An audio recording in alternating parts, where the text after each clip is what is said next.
In today's video, I'm going to teach you how to create a drop-down filter in Adalo. First, open your browser and search for Adalo. Head to the Adalo website and log into your account so you can access the builder. Make sure you're in the app and screen where you want the filter to live. Next, let's prepare the data. In the left-hand menu of the Adalo builder, click the database icon. It looks like a small spreadsheet. Open the collection you plan to display in your list and add a new property. Choose Relationship. When prompted, select the collection that contains your filter options, like categories. Set this relationship to many to one. This means many items in your main collection can belong to one category, which is exactly what you want for filtering. Now add the user-facing control.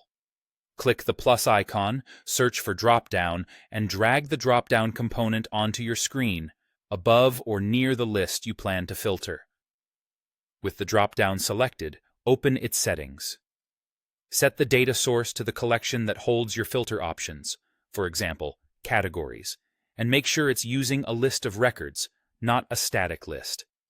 Choose the property you want to display as the label, such as the category name, so users see friendly text instead of IDs. You can customize the placeholder to something like, select a category to make the intent clear. With the drop-down configured, click the list component you want to filter.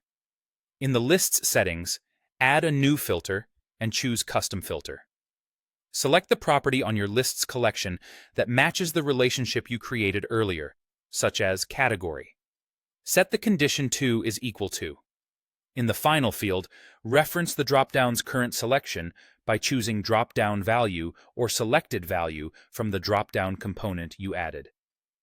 This tells the list to show only items whose category matches what the user picked. That's the full setup. If your list shows nothing after selecting a category, double-check that your items actually have a category set and that the relationship type is many to one. Consider adding a default placeholder so nothing filters until the user chooses an option, which can make the behavior clearer. You can also style the drop-down and list for a cleaner UI and test everything in preview to confirm the filter updates instantly as you change the selection. And that's how you create a clean, data-driven drop-down filter in Adalo.